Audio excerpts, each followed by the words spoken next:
Hello students, welcome back to the subject Social Science, Political Studies lesson 2 Diversity and Discrimination.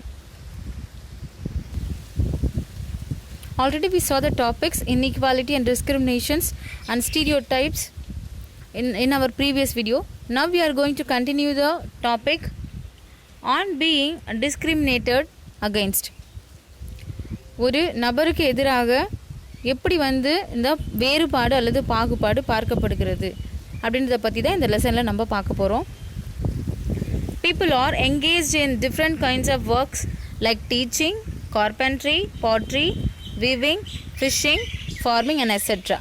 அதாவது இந்த உலகத்தில் இருக்கக்கூடிய மக்கள் அல்லது நம்முடைய சமுதாயத்தில் இருக்கக்கூடிய மக்கள் ஒவ்வொருத்தரும் ஒவ்வொரு விதமான வேலைகளை செய்கிறாங்க. ஓகேவா? ஃபார் எக்ஸாம்பிள் தான் இங்கே கொடுத்துருக்கோம் உங்களுக்கு. சிலர் டீச்சர்ஸாக இருக்கலாம், சிலர் கார்பெண்டர்ஸ்னால் தச்சர்ஸ் அவங்களாக இருக்கலாம், பாட்ரி பானைகள்லாம் செய்வாங்க அவங்களாக இருக்கலாம், ட்ரெஸ்ஸஸ்லாம் நெசவு செய்வாங்க இல்லையா, நெசவாளர்கள் அவங்களாக இருக்கலாம், மீன் பிடிக்கிறவங்களாக இருக்கலாம், அக்ரிகல்ச்சர் செய்யக்கூடிய பீப்புள்ஸாக இருக்கலாம். இந்த மாதிரி நிறைய விதமான பீப்புள்ஸ் நிறைய விதமான ஒர்க்கு செய்கிறாங்க. எதுக்காக அவங்க டிஃப்ரெண்ட் கைண்ட்ஸ் ஆஃப் ஒர்க் செய்கிறாங்க அப்படின்னா அவங்களுடைய வாழ்க்கைக்கு தேவையான பொருள் சம்பாதிக்கிறதுக்காக தான் அவங்க செய்கிறாங்க. However, certain kinds of work are valued more than others. Activities like cleaning, washing, cutting hair, picking garbage are seen as tasks that are less value, and people who do this work are seen dirty and are impure. அதாவது நிறைய works பண்ணுறாங்க. அதில் ஒரு சில work பண்ணுறவங்கள மட்டும் கொஞ்சம் உயர்வாகவும் ஒரு சில ஒர்க்கு பண்ணுறவங்களெல்லாம் கொஞ்சம் தாழ்வாகவும் நினைக்கக்கூடிய மனப்பான்மை இருக்குது இல்லையா, அது நம்ம சமுதாயத்தில் எல்லாருக்குமே இருக்குது. ஃபார் எக்ஸாம்பிள், நம்ம சொசைட்டியில் இல்லை நம்ம வீட்டு பக்கத்தில் ஒரு டாக்டர் இருக்கிறாங்க, இல்லை ஒரு லாயர் இருக்கிறாங்க, ஒரு டீச்சர் இருக்கிறாங்க அப்படின்னா, அவங்க ஒரு கலெக்டர் இருக்கிறாங்க அப்படின்னா நம்ம அவங்களெல்லாம் ரொம்ப ரெஸ்பெக்டாக பார்ப்போம் இல்லையா. கண்டிப்பாக.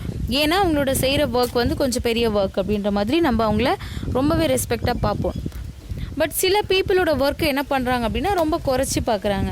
ஃபார் எக்ஸாம்பிள் க்ளீனிங் ஒர்க் பண்ணுறவங்க, அப்புறம் வாஷிங் ஒர்க்ஸு, அப்புறம் முடி வெட்டுறவங்க, அப்புறம் அந்த கார்பேஜஸ்லாம் கலெக்ட் பண்ணுறவங்க இருப்பாங்க இல்லையா. நம்மளோட கார்பரேஷன்ஸில் நிறைய பேர் ஒர்க் பண்ணுவாங்க பாருங்கள். டெய்லியும் எல்லார் வீட்டில் இருக்கக்கூடிய கார்பேஜஸையும் ஒரு வண்டியில் கலெக்ட் பண்ணிவிட்டு போவாங்க. இது அவங்களோட ஒர்க் இல்லையா. ஸோ இந்த மாதிரியான ஒர்க் பண்ணுறவங்கெல்லாம் ரொம்ப கீழே நினைக்கிறது. அவங்களுக்குலாம் நம்ம அவங்கக்கிட்டலாம் பேசவே கூடாது, அவங்களெல்லாம் டச் பண்ணவே கூடாது, அவங்களாம் நம்ம வீட்டுக்குள்ளேயே வரக்கூடாது, அந்த மாதிரி நினைக்கக்கூடிய ஒரு மனப்பான்மை இருக்கு இல்லையா. அதை தான் என்ன சொல்கிறாங்க அப்படின்னா பாகுபாடு, டிஸ்கிரிமினேஷன்ஸ் அப்படின்னு சொல்கிறாங்க. அப்படி இருக்கிறவங்கெல்லாம் ரொம்ப டர்ட்டியாக இருப்பாங்க, பார்க்குறதுக்கே நல்லா இருக்க மாட்டாங்க, நல்லா ட்ரெஸ் போட்டிருக்க மாட்டாங்க. இந்த மாதிரியான தவறான எண்ணங்கள் நம்மளுடைய மனசுக்குள்ளே போய் இந்த விஷயங்கள் தான் எதுக்கு காரணமாக இருக்குது அப்படின்னா இந்த அன்டச்சபிள்ஸ் அப்படின்னு சொல்கிறப்படுற விஷயங்களுக்கு காரணமாக இருக்குது. This beliefs is an important aspect of the caste system. In the caste system, communities of groups were placed in a sort ladder which each other caste are either above or below the other. அதாவது இந்த விஷயங்கள் தான் இந்த cost system அப்படின்னு சொல்லப்படுகிறதுக்கு முக்கிய காரணமாக இருக்குது. Cost சிஸ்டம்னா என்ன அப்படின்னா ஜாதின்னு சொல்லுவாங்க இல்லையா, அந்த விஷயத்தை தான் அப்படி சொல்கிறாங்க. இப்போது இந்த காஸ்ட்ன்றது என்ன, ஜாதின்றது என்ன அப்படின்னா ஒரு குரூப் ஆஃப் பீப்புள் நாங்கள் தான் எல்லாரை விட உயர்ந்தவங்க, அதர் குரூப்ஸ் பீப்புள் எங்களுக்கும் குறைஞ்சவங்க அப்படின்னு நினைக்கக்கூடிய அந்த மனப்பான்மை இருக்கு இல்லையா, அந்த தாட்ஸ், அதை தான் காஸ்ட் அப்படின்னு சொல்கிறாங்க. அதுதான் காஸ்ட் சிஸ்டம் அப்படின்னு. இது என்ன அவ்வளோ பெரிய விஷயமா அப்படின்னு கேட்கலாம். இந்த காஸ்ட் சிஸ்டம்னால இந்த சொசைட்டியில் நிறைய ப்ராப்ளம்ஸ் நடந்துகிட்ருக்கு. முன்னாடி அதிகமாக நடந்துச்சு, இப்போ அது கொஞ்சம் நல்லாவே ரெடியூஸ் ஆகிருக்கு. பட் இன்னும் கூட நம்ம சொசைட்டியில் அந்த மாதிரியான ப்ராப்ளம்ஸ் இருக்குது. அதனால் அது எல்லாத்தையும் ஓவர் கம் பண்ணுறதுக்கு நம்ம அதை பற்றி தெரிஞ்சுக்கிறது ரொம்ப important. Some group of people thought like they are only the upper caste and saw themselves as superior. அதாவது அவங்களோட காஸ்ட் தான் ரொம்ப உயர்ந்தது, அவங்க தான் எல்லாருக்கும் மேலே இருக்கக்கூடியவங்க, சுப்பீரியர் அப்படின்னு அர்த்தம். சரியா? The groups who were placed at the bottom of the ladder were seen as unworthy and called untouchables. இப்போது இந்த சுப்பீரியர்னு சொல்கிறவங்க இன்னொரு குரூப்பை இன்டீரியர்னு சொல்கிறாங்களே, ரொம்ப கீழே இருக்கிறவங்கன்னு சொல்கிறாங்க இல்லையா, அந்த குரூப் ஆஃப் பீப்புளை தான் என்னன்னு சொல்கிறாங்க அப்படின்னா அன்டச்சபிள்ஸ் அப்படின்னு சொல்கிறாங்க. இட் மீன்ஸ் டச்சுன்றது தொடுறது இல்லையா, அன்டச்சபிள்ஸ் அப்படின்னா தொடக்கூடக்கூடாது அந்த குரூப் ஆஃப் பீப்புளை அப்படின்னு சொல்லி ஒதுக்கி வைக்கிறவங்க. அந்த அன்டச்சபிள்ஸ்க்கு மீனிங் என்ன அப்படின்னா தீண்டாமைன்னு அர்த்தம். சரியா அப்படின்னு சொல்கிறாங்க. இவங்க யார் அன்டச்சபிள்ஸ்னு சொல்கிறாங்க அப்படின்னா இந்த காஸ்ட் லெவலில் சிலர் லோவர் காஸ்ட்னு இவங்க ஒதுக்கி வச்சுருக்காங்க இல்லையா, அந்த பீப்புளை தான் அப்படி வந்து சொல்கிறாங்க. அந்த லோவர் காஸ்ட் பீப்புள்ஸ்க்கு இன்னொரு டேர்ம் யூஸ் பண்ணுவாங்க. அந்த டேர்ம் வந்து தலிட் அப்படின்னு அர்த்தம். ஓகேவா, Dalit is a term that people belonging to the so called lower caste use the address themselves. அந்த லோ காஸ்ட்னு சொல்லப்படுற பீப்புளுக்கு தலித் அப்படின்னு இன்னொரு பேரும் கொடுக்குறாங்க. அந்த prefer this word to untouchable. Dalit means those who have been broken. This word according to Dalits show now social prejudice and discrimination have broken the Dalit people. இப்போது அந்த அன்டச்சபிள்ஸ்னு சொல்கிற பீப்புள்ஸை தலித்னு சொல்கிற டேர்ம் இருக்கு இல்லையா, அந்த டேர்மை வந்து சேஞ்ச் பண்ணியிருக்காங்க. அந்த தலிட்ஸ்க்கு என்ன மீனிங் அப்படின்னா புரோக்கன் அப்படின்றது தான் மீனிங். இட் மீன்ஸ் சொசைட்டியில் எல்லாரும் இருக்கும்போது இந்த தலித் குரூப் ஆஃப் பீப்புள் மட்டும் தனியாக ஒதுக்கப்படுறாங்க, மற்ற குரூப்ஸால் ஒதுக்கப்படுறாங்க. அப்போது அவங்க தனியாக போகிறதுனால அது என்னன்னு சொல்கிறாங்க அப்படின்னா புரோக்கன் அப்படின்னு அர்த்தம், ஒதுக்கப்படுறது இல்லைன்னா தனியாக துண்டாக்கப்படுறது அப்படின்னு சொல்கிறோம் இல்லையா, அதுதான் வந்து தலித் புரோக்கன் மீன்ஸ் அப்படின்னு சொல்கிறாங்க. ஓகேவா,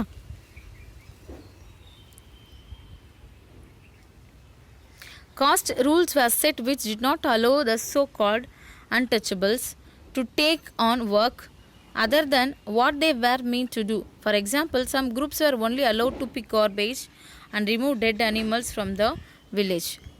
இப்போ அந்த அன்டச்சபிள்ஸ் அப்புறம் வந்து அந்த தலித்னு சொல்கிறவங்களுக்கு என்ன மாதிரியான அநியாயங்கள் கொடுமைகள் நடக்குது அப்படின்னா சில குரூப் ஆஃப் பீப்புள் வந்து சில வேலைகள் தான் செய்யணும். அப்போ அந்த லோவர் காஸ்ட்னு சொல்லக்கூடிய அந்த தலித்ஸ் பீப்புள் என்ன பண்ணணும்னா கார்பேஜ் கலெக்ட் பண்ணுற ஒர்க் மட்டும்தான் பண்ணணும். அவங்க வந்து மற்றவங்களோட ஒர்க்குக்கு க்ளீனிங் பண்ணுற ஒர்க்ஸ் மட்டும்தான் பண்ணணும். அந்த மாதிரியான சில விஷயங்கள் இருந்துச்சு. இந்த டெட் அனிமல்ஸ்லாம் இருக்கும் இல்லையா, அதெல்லாம் இறந்து போயிடுச்சுன்னா ஊருக்குள்ளே அதை க்ளீன் பண்ணுறது கூட யாரோட வேலைன்னா இவங்களோட வேலை தான். அதாவது இவங்க மட்டும்தான் அதை செய்யணும் அப்படின்ற ஒரு கட்டாயம் இருந்துச்சு. பட் இன்றைக்கி இந்த சொசைட்டி ரொம்பவே சேஞ்ச் ஆகிருக்கு. சேம் இந்த தலித் குரூப் ஆஃப் பீப்புளிலேருந்து நமக்கு பெரிய பெரிய லீடர்ஸும் நல்ல போஸ்டிங்ஸில் இருக்கக்கூடிய நிறைய பேர் நமக்காக வந்து என்ன ஆயிருக்காங்கன்னா ரைஸ் ஆகிருக்காங்க. அது வந்து ரொம்பவே ஹெல்த்தியான ஒரு விஷயம். பட் இந்த சொசைட்டியில் இன்னும் கூட இந்த மாதிரியான விஷயங்கள்லாம் நடந்துகிட்ருக்கு. ஒரு குரூப் ஆஃப் பீப்புள் தான் இந்த விஷயத்தை செய்யணும் அப்படின்னு சொல்கிறது ரொம்ப தவறான விஷயம்.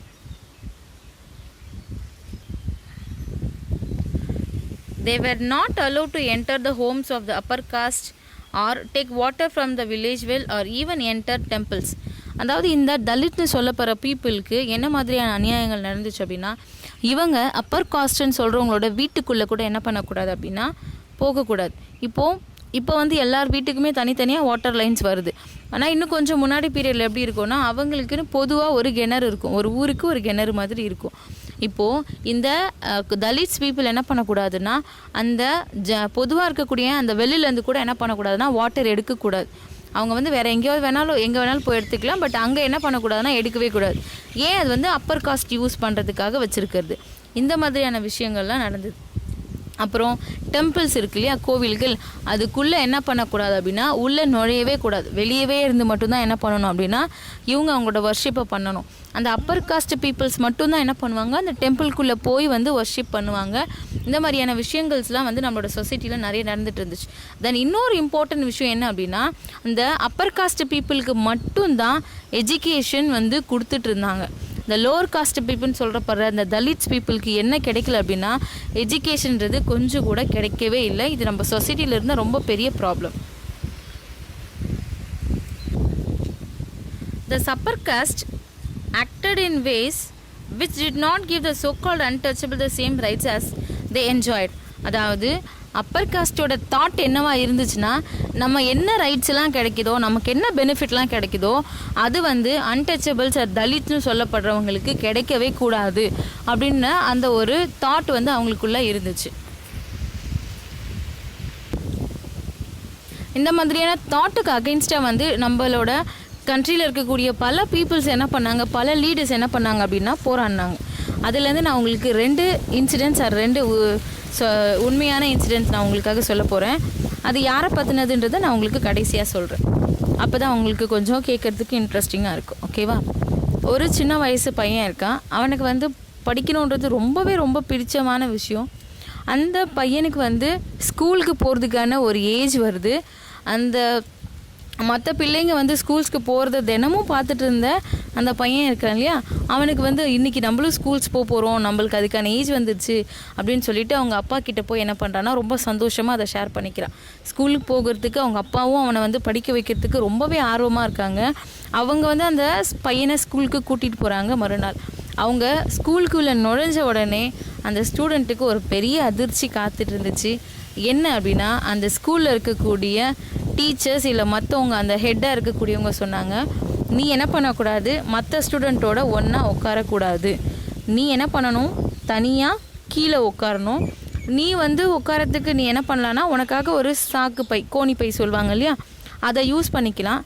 அதை என்ன பண்ணணும்னா நீ உன்னோட வீட்டில் இருந்து தான் கொண்டு வரணும் அப்படின்னு சொல்லி என்ன பண்ணாங்க அப்படின்னா சொன்னாங்க. ரொம்ப ஆசையாக ரொம்ப கனவோட எல்லாருக்கூடையும் சேர்ந்து, நம்ம ஸ்கூல்ஸ்க்கு போகிறதுனால எப்படி போவோம், ஃப்ரெண்ட்ஸ் எங்கெல்லாம் பார்க்க போகிறோம் ஜாலியாக அப்படி தானே போவோம். ஏன்னா அந்த சின்ன வயசில் அதுதான் அவங்களுக்கு தெரியும் இல்லையா. அப்படி போனவங்களுக்கு காத்திருந்த ரொம்ப பெரிய அதிர்ச்சி, அவங்க தனிமைப்படுத்தப்பட்டது. You're know that the word Dalit means broken, ஒதுக்கப்படுறது இல்லையா. அதே மாதிரி தான் இங்கேயும் நடந்துச்சு. அவங்க ரொம்ப மனசு உடைஞ்சு போயிட்டான் அந்த ஸ்டூடெண்ட்டு.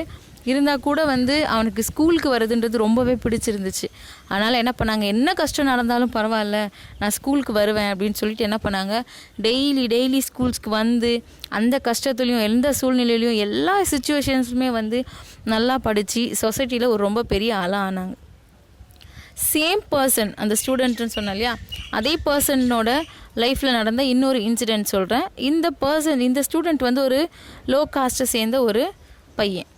இப்போது இவங்களும் அவங்களோட பிரதரும் என்ன பண்ணுறாங்க அப்படின்னா, ஒரு பர்டிகுலர் அவங்க ஊரில் இருக்கக்கூடிய ஒரு ரயில்வே ஸ்டேஷனில் போய் நிற்கிறாங்க. யாருக்காக காத்துட்ருக்காங்க அப்படின்னா, அவங்களோட அப்பாவுக்காக காத்துட்ருக்காங்க. அவங்க அப்பா அவங்கள பிக்கப் பண்ணிப்பாங்க அப்படின்னு சொல்லிட்டு ஈவினிங் போல் போய் அவங்க காத்துட்ருக்காங்க. அவங்க அப்பா போக வேண்டிய இடத்துக்கு இவங்களால போக முடியாதுன்னு சொல்லிட்டு அங்கே இருக்கக்கூடிய ஸ்டேஷன் மாஸ்டர் வராரு. அந்த பசங்களை பார்த்து கேட்குறாரு, உங்களுக்கு என்ன வேணும் அப்படின்னு. அப்போ அவங்க சொல்கிறாங்க, இல்லை நாங்கள் எங்கள் அப்பாவை பார்க்குறதுக்காக நாங்கள் ஊருக்கு போகணும், நாங்கள் வெயிட் பண்ணுறோம் அப்படின்னு. நீங்கள் எந்த ஊருக்கு போகணும் எல்லாம் விசாரிச்சுட்டு அவங்க பார்த்த உடனே, அந்த பிள்ளைங்களை பார்த்த உடனே என்ன பண்ணுறாருனா நார்மலாக பேசுகிறாரு. ஏன் அப்படின்னா, அந்த லோவர் காஸ்ட்டை சேர்ந்த அந்த பிள்ளைங்க 2 அவங்களோட பர்டிகுலர் ஸ்டூடெண்ட் அவங்களோட பிரதர்லாம் என்ன பண்ணுறாங்கன்னா நல்லா ட்ரெஸ் பண்ணிட்டு போகிறாங்க. அதாவது அப்பர் காஸ்ட் பீப்புள் ட்ரெஸ் பண்ணியிருக்க மாதிரியே நல்லா ட்ரெஸ் பண்ணிட்டு போகிறாங்க. பேசுகிறதும் ஸ்கூலுக்கெலாம் போகிறதுனால கொஞ்சம் தெளிவாக நல்லாவே பேசுகிறாங்க. அதனால் இந்த பர்சன் அவங்கள அப்பர் காஸ்ட்டுன்னு நினச்சிக்கிட்டு நல்லாவே பேசிகிட்ருக்காரு. ஆனால் அந்த அப்பர் காஸ்ட் பீப்புளுக்குள்ளே ஒரு வழக்கம் இருக்குது. யாரை எங்கே பார்த்தாலும் அது உங்களுக்கு பேசி பழகிறதுக்கு முன்னாடி என்ன பண்ணுவாங்கன்னா, நீங்கள் எந்த காஸ்ட் அப்படின்னு கேட்பாங்க. எப்போவுமே இந்த ஜாதின்னு சொல்கிறாங்க இல்லையா, காஸ்ட், நீங்கள் எந்த காஸ்ட்டை சேர்ந்தவங்கன்னு கேட்டுட்டு பேசுறது தான் அவங்களோட பழக்கமாக இருந்துச்சு. இந்த ஸ்டூடெண்ட்கிட்டேயோ அவங்க பிரதர்கிட்டையும் எல்லாத்தையும் விசாரிச்சுட்டு சேம் கொஷின் கேட்குறாங்க, நீங்கள் எந்த காஸ்ட் அப்படின்னு சொல்லிட்டு. அப்போது அந்த ஸ்டூடெண்ட் அவரோட சொந்த காஸ்ட்டை சொல்கிறாரு. நான் இந்த கம்யூனிட்டியை சேர்ந்தவன், நான் இந்த காஸ்ட் அப்படின்னு சொன்ன உடனே அந்த ஸ்டேஷன் மாஸ்டருக்கு ஒரே அதிர்ச்சி. அந்த முகம்லாம் என்ன ஆயிடுச்சு அப்படின்னா மாறிடுச்சு. இதுக்கு முன்னாடி அவங்கக்கிட்ட நல்லா பேசிகிட்டு இருந்தவர் அவரோட பேச்சை என்ன பண்ணிட்டார் அப்படின்னா நிறுத்திட்டார். அவரோட முகம்லாம் மாறிடுச்சு. வேகமாக அவரோட ஆஃபீஸ் இருக்குள்ளே அந்த ஸ்டேஷனில் அந்த ஆஃபீஸ்க்கு போயிட்டார். இன்னும் ரொம்ப நேரம் என்ன பண்ணுறாங்கன்னா அங்கே நிற்கிறாங்க. அவங்கள யாரும் என்னவும் எதுவும் கேட்கவே இல்லை. இவர் ஸ்டேஷன் மாஸ்டராக இருக்கிறதுனால அவங்க அப்பாவும் வரல. இவர் மறுபடியும் திரும்பவும் போய் வேறு வழி இல்லாததுனால என்ன பண்ணுறாருன்னா அவங்கக்கிட்ட கேட்குறாரு, நீங்கள் அந்த ஊருக்கு போக முடியாது, நீங்கள் வேறு ஏதாவது இது பண்ணிவிட்டு ரெடி பண்ணிவிட்டு கூட நீங்கள் போகிறதா இருந்தால் போங்க அப்படின்னு சொல்லிட்டு. பட் அவங்க ரொம்ப சின்ன ஏஜாக இருந்ததுனால அவங்களுக்கு எதுவும் தெரியல. அங்கே நிறைய மாட்டு வண்டிகள் இருக்கும் இல்லையா, இப்போ தான் நிறைய வெஹிக்கிள் இருக்குது. முன்னாடிலாம் மாட்டு வண்டிங்க இருந்துச்சு. அந்த வண்டிங்களில் ஏறி அவங்களோட ஊருக்கு வாடகை காசு கொடுத்துட்டு போயிட்டு வர்றது ஒரு வழக்கமாக இருந்துச்சு. ஸோ அந்த ரயில்வே ஸ்டேஷனில் நிறைய வண்டிங்க நிற்கிது. இப்போது அவங்க என்ன சொல்கிறாங்கன்னா, எங்ககிட்ட காசு இருக்குது, நாங்கள் இங்கே இருக்கக்கூடிய ஏதாவது ஒரு மாட்டு வண்டியில் ஏறி புல்லட் கார்ட்டில் ஏறி நாங்கள் அந்த ஊருக்கு போயிடுவோம் அப்படின்னு சொல்கிறாங்க. இப்போது அங்கே இருக்கக்கூடிய புல்லட் கார்ட்ஸ் வச்சுருக்க அந்த பீப்புள் இருக்காங்க இல்லையா, அவங்க எல்லாருமேக்கும் என்ன விஷயம் தெரிஞ்சிடுச்சு அப்படின்னா, இந்த பசங்க லோவர் காஸ்ட்டை சேர்ந்த பசங்க அப்படின்னு அந்த ஸ்டேஷன் மாஸ்டர்கிட்ட சொன்ன விஷயம் இவங்க எல்லாருக்கும் தெரிஞ்சிடுச்சு. ஸோ இப்போ இவங்க யாருமே எதுக்கு முன் வரல அப்படின்னா, அந்த பசங்களை தங்களோட வண்டியில் ஏற்றுறதுக்கு கூட என்ன பண்ணல அப்படின்னா முன் வரல. அவங்க சொல்கிறாங்க, நாங்கள் 2 மடங்காக கூட காசு கொடுத்துட்றோம், எங்களை கூட்டிகிட்டு போய் விட்டுருங்க அப்படின்னு. ஆனால் அவங்க வண்டியில் ஏறுறதுக்கு யாரையுமே அலோவ் பண்ணல. ஒரே ரீசன், அவங்க லோவர் காஸ்ட்டை சேர்ந்த பீப்புள் அப்படின்றதுனால தான். இப்போ நம்ம 2 இன்சிடென்ட்ஸ் பார்த்தோம். ஒன்று ஸ்கூலில் நடந்தது, இன்னொன்று வந்து ரயில்வே ஸ்டேஷனில் நடந்தது. இந்த 2 இன்சிடென்ட்ஸுமே யாரை பற்றி சொல்லப்பட்டிருக்கு அப்படின்னா, இது யாரோட வாழ்க்கையில் நடந்தது அப்படின்னா, உங்களுக்கு ரொம்ப நல்லா தெரிஞ்ச ஒரு famous person doctor B.R. Ambedkar. அவரோட வாழ்க்கையில் நடந்த சொந்த விஷயம். அம்பேத்கர் வந்து ஒரு லோயர் காஸ்ட்டை சேர்ந்த ஒரு மனிதர். ரொம்ப ஸ்ட்ரகிள் பண்ணி படித்து மேலே வந்தவர் இல்லையா? அவரை நம்ம என்னன்னு சொல்கிறோம் தெரியுமா? இப்போது எந்த ஸ்கூலில் வந்து அவரை உள்ளே கூட சேர்க்கவாமல் அவரை வந்து ஒதுக்கி வச்சாங்களோ அந்த நபருக்காக இந்த கண்ட்ரியே ஒரு நாள் என்ன பண்ணுச்சு அப்படின்னா காத்துட்டு இருந்துச்சு. எதுக்காக அப்படின்னா, அவர்கிட்ட தான் இந்த கண்ட்ரியோட இந்தியன் கான்ஸ்டிடியூஷன் இருந்துச்சு. ஏன் அப்படின்னா, அந்த இந்தியன் கான்ஸ்டிடியூஷனை எழுதினது யார் அப்படின்னா டாக்டர் B.R. அம்பேத்கர். இந்தியன் கான்ஸ்டியூஷன்னா என்னன்னு தெரியுமா? அரசியலமைப்பு சட்டம்னு சொல்லுவாங்க இல்லையா? இப்போ நம்ம கோர்ட்டெலாம் போனோன்னா, நம்ம ஏதாவது கேஸ் நடத்துனாங்கன்னா இந்த சட்டத்தின்படி அவங்களுக்கு தண்டனை, இந்த சட்டத்தின்படி இந்த விஷயம் நடக்குதுன்னு பார்க்குறீங்க இல்லையா? அந்த சட்டங்கள் எல்லாத்தையுமே எழுதி ஒரு பெரிய ஃபார்மேட்டுக்கு கொண்டு வந்தது யார் அப்படின்னா டாக்டர் B.R. அம்பேத்கர். இப்போ யோசிக்கலாம், எவ்வளோ பெரிய பர்சன், அவ்வளோ பெரிய லீடர், அவரோட வாழ்க்கையிலே கூட என்ன நடந்திருக்குன்னா இந்த காசு சம்மந்தப்பட்ட ப்ராப்ளம்ஸ் நிறைய நடந்திருக்கு. அப்போது எத்தனை பீப்புள்ஸ் லைஃப்பில் எத்தனை இன்சிடென்ட்ஸ் நடந்திருக்கும்ல. இது எல்லாத்துக்கும் என்ன ரீசன் தெரியுமா? அவங்களோட அந்த ஸ்டீரியோ டைப்ஸில் வரக்கூடிய அந்த டிஸ்கிரிமினேஷன் தாட்டு தான். நான் தான் பெரிய ஆள், மற்றவங்க சின்னவங்கன்னு நினைக்கக்கூடிய அந்த ஒரு சின்ன தாட் வந்து எவ்வளோ பெரிய விஷயங்களை வந்து எழுந்திருக்க வச்சுருக்கு தெரியுமா அந்த சொசைட்டியில். ஸோ நம்ம என்ன பண்ணக்கூடாதுன்னா அந்த மாதிரியான விஷயங்கள் எதுவுமே செய்யக்கூடாது. சரி, வாங்க இப்போ டாக்டர் B.R. அம்பேத்கர் பற்றின டீட்டெயில்ஸை பார்க்கலாம். Here you have the details. Dr. Bhimrao Ambedkar 1891 to 1956 அவரோட லைஃப் ஸ்பேன். அது is consider the father of the Indian constitution. இந்திய அரசியல் அமைப்பின் தந்தை என அழைக்கப்படுகிறார். ஓகேவா? And is also the best known leader of Dalits. இப்போது இவர் இந்த தலிட்ஸ் குரூப்லேருந்து வந்து ஒரு பெரிய லீடர் ஆனதுனால எல்லோரும் இவரை வந்து அந்த தலிட்ஸ் குரூப்ஸ் எல்லாருக்கான லீடராகவும் என்ன பண்ணுறாங்கன்னா பார்க்குறாங்க. சரியா? Doctor Ambedkar fought for the rights of Dalits community. இந்த தலிட்ஸில் இருக்கக்கூடிய அந்த மக்களுக்காக, அவங்களோட உரிமைகளுக்காக என்ன பண்ணுறாரு அப்படின்னா போராடுறாரு. He was born into the Mahar caste which was consider untouchable. இவர் வந்து எந்த காஸ்ட்டை சேர்ந்தவங்க அப்படின்னா மஹர் அப்படின்ற காஸ்ட்டை சேர்ந்தவங்க. இது வந்து மகாராஷ்டிரா சைடில் ஒரு லோயர் காஸ்ட் பீப்புளை இந்த மாதிரி பேர் சொல்லி அழைப்பாங்க. இதை என்னன்னு சொல்கிறாங்க? அன்டச்சபிள்னு சொல்கிறாங்க. அதாவது இவர் மற்றவங்க யாரும் தொடக்கூட கூடாதுன்னு சொல்கிறாங்க இல்லையா? அந்த மாதிரியான ஒரு லோவர் காஸ்ட்டில் பிறந்த ஒரு leader. The Mahars were poor, owned no land, and children born to them also add to the work their parents did. They lived in the spaces outside the main village and were not allowed into the village. இப்போது இந்த group of பீப்புளுக்கு, மஹர் people வந்து அன்டச்சபிள்ஸாக இருந்தாங்க, தொடக்கூடாது, ரொம்ப ஏழ்மையானவங்களாக இருந்தாங்க. அவங்களுக்குன்னு சொந்த நிலம் கிடையாது. அவங்களுடைய பசங்க வந்து அவங்க அப்பா என்ன வேலை செய்கிறாரோ அதை தான் செய்யணும். ஃபார் எக்ஸாம்பிள், அவங்க அப்பா ஒரு வேலை வந்து முடி வெட்டுறவங்களா இருக்காங்க, இல்லை அவங்க அப்பா ஒரு வேலை கார்பேஜ் கலெக்ட் பண்ணுறவங்களா இருக்கிறாங்க அப்படின்னா இவங்களும் அந்த வேலை தான் செய்யணும், வேறு வேலை செய்யவே கூடாது. இது வந்து அவங்களோட அந்த சொசைட்டியில் இருந்த ஒரு பெரிய ப்ராப்ளம்ஸாக இருந்துச்சு. அப்புறம் இவங்க வந்து எல்லார் மாதிரியும் ஒரே வில்லேஜ்குள்ளே இருக்க மாட்டாங்க. அந்த வில்லேஜை விட்டு வெளியில் போய் ரொம்ப தூரத்தில் தனியாக தான் இருப்பாங்க. அப்போது நீங்கள் யாருமே தொடக்கூடாதுன்னு சொன்ன, எங்கள் வில்லேஜ்குள்ளேயே வரக்கூடாதுன்னு சொன்ன, ரொம்ப புவர்டாக இருக்கக்கூடிய அப்பா செஞ்ச வேலையை தான் செய்யணும்னு சொன்ன அதே அம்பேத்கர் தான் நாளைக்கு என்ன பண்ணார்னா ஒரு நாள் பெரிய லீடராக வந்தாங்க. கரெக்டாக? இவங்க இது எல்லாத்தையும் பிரேக் பண்ணிவிட்டு அச்சீவ் பண்ணாங்க. Dr. Ambedkar was the first person from his caste who completed the college education and went to the England to become a lawyer. Same person அவங்க காஸ்ட்டில் முதல்ல படித்தவர் யார் அப்படின்னா, காலேஜ் வரைக்கும் படித்தவர் யார் அப்படின்னா அம்பேத்கர் மட்டும்தான். இவர் இங்கே படித்தது மட்டும் இல்லாமல் இங்கிலாந்துக்கு போய் என்ன பண்ணார் அப்படின்னா லாயருக்காக படித்தார். சரியா? He encouraged Dalits to send their children to the school and college. இவர் தலித்ஸாக இருக்கிறவங்க எல்லாருமே அவங்களோட பிள்ளைங்களை வந்து ஸ்கூல்ஸ்க்கு அனுப்பணும் அப்படின்னு ஆசைப்பட்டார். ஏன் அப்படின்னா ஒரு நார்மல் அன்டச்சபிள் பர்சனாக இருந்தவர் அவர் இவ்வளோ அச்சீவ் பண்ணுறதுக்கும் இல்லை பெரிய லீடராக வரத்துக்கும் காரணமாக இருந்தது என்ன அப்படின்னா எஜுகேஷன். ஏன் எஜுகேஷனை எல்லோரும் இவ்வளோ இம்பார்ட்டண்ட்டாக பார்க்குறாங்க அப்படின்னா எஜுகேஷனால் மட்டும்தான் ஒரு சொசைட்டியவே என்ன பண்ண முடியும், மாற்ற முடியும். கரெக்டாக? எஜுகேஷன் தான் இதை வந்து பிஆர் டாக்டர் அம்பேத்கர் அப்படின்றவரையே உருவாக்குச்சு. ஸோ இந்த தலித்ஸ் குரூப்பில் இருக்கிற எல்லா பீப்புளோட சில்ட்ரனுமே என்ன பண்ணணும், போய் படிக்கணும், ஸ்கூல்ஸுக்கும் காலேஜுக்கும் போகணும் அப்படின்னு சொல்லி இவர் ரொம்பவே விருப்பப்பட்டு அதுக்காகவும் போராடினார். He also urged Dalits to take in different kinds of government jobs in order to move out of the caste system. இவங்க என்ன பண்ணாங்கன்னா படிக்கிறது மட்டும் இல்லாமல் கவர்மெண்ட் ஜாப்ஸ் இருக்கு இல்லையா, அதுக்கும் என்ன பண்ணணும்னா இந்த தலித்ஸ் பீப்புள் எல்லோரும் போகணும். அதாவது எந்த இடத்துலலாம் இவங்க வரவே கூடாதுன்னு சொன்னாங்களோ அந்த எல்லா இடத்துக்குமே இவங்க வந்து ஒரு ஹையர் ஆஃபீஸராக போகணும் அப்படின்றது தான் இவரோட கனவாக இருந்துச்சு. He led many efforts of Dalits to gain entry into temples. Later in life, he converted to Buddhism in a search of a religion that treated all members equally. Dr. Ambedkar believed that Dalits must fight the caste system and work. அதாவது இன்னொரு விஷயம் இருந்துச்சு, நான் முன்னாடியே சொன்னேன், தலித்ஸ்லாம் என்ன பண்ணக்கூடாது, டெம்பிள்ஸ்குள்ளே போகக்கூடாது அப்படின்னு. இதுக்காக ரொம்பவே எதிர்த்து போராடினவர் யார் அப்படின்னா டாக்டர் அம்பேத்கர்.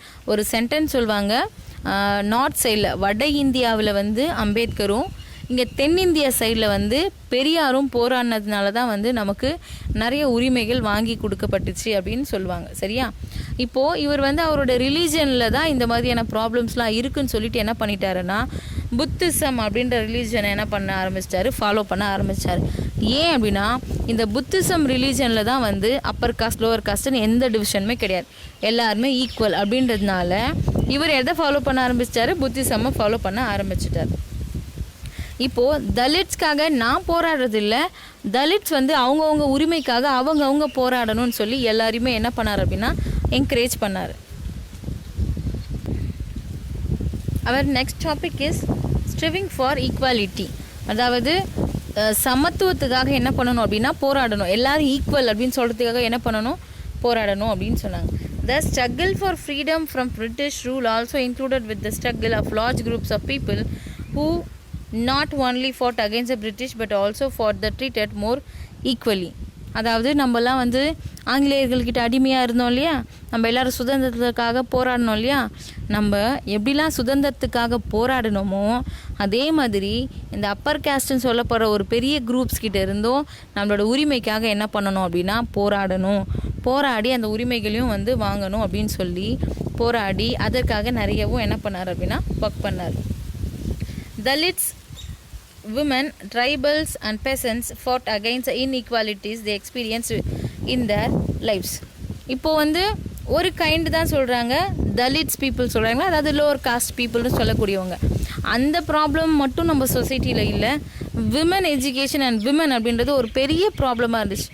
என்ன அப்படின்னா ஒரு விமனை வந்து ஒரு மேனுக்கு ஈக்குவலாக என்ன பண்ண மாட்டாங்கன்னா மதிக்க மாட்டாங்க, ரொம்பவே அவங்கள ஒரு இழிவானதாக எப்படி பண்ணுவாங்கன்னா நடத்துவாங்க.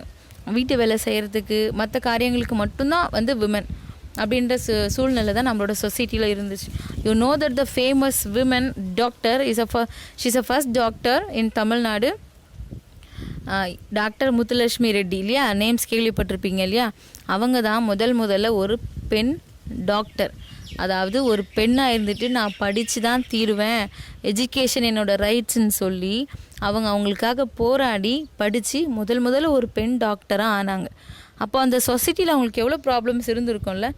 தென் ட்ரைபல்ஸ் அண்ட் பெசன்ஸ். ட்ரைபல்ஸ்ன்றது வந்து பழங்குடியின மக்கள்னு சொல்லுவாங்க. அவங்களும் ஒரு குரூப் ஆஃப் பீப்புள், அவங்களுக்கும் எந்த உரிமையும் என்ன பண்ணுறதில்ல இந்த சொசைட்டியில் கிடைக்கிறதில்ல. பெசன்ஸ்ன்னு சொல்கிறவங்க வந்து இந்த சமுதாயத்திலே அடியில் இருக்கக்கூடிய ரொம்ப ஏழையாக இருக்கக்கூடிய வேலை செய்யக்கூடியவங்கள தான் பெசன்ஸ்ன்னு சொல்லுவாங்க. அதாவது அவங்களுக்குன்னு சொந்த நிலமே இருக்காது, அந்த நிலத்தை எல்லாருமே யார் எடுத்துக்குவாங்கன்னா அந்த அப்பர் காஸ்ட் பீப்புளே எடுத்துக்குவாங்க. இப்போ இவங்க எல்லாருமே என்ன பண்ணணும், அவங்களோட உரிமைகளுக்காக போராடணும் அப்படின்றத எல்லா லீடர்ஸுமே என்கரேஜ் பண்ணாங்க. அதில் முக்கியமானவர் யார் அப்படின்னா டாக்டர் பிஆர் அம்பேத்கர்.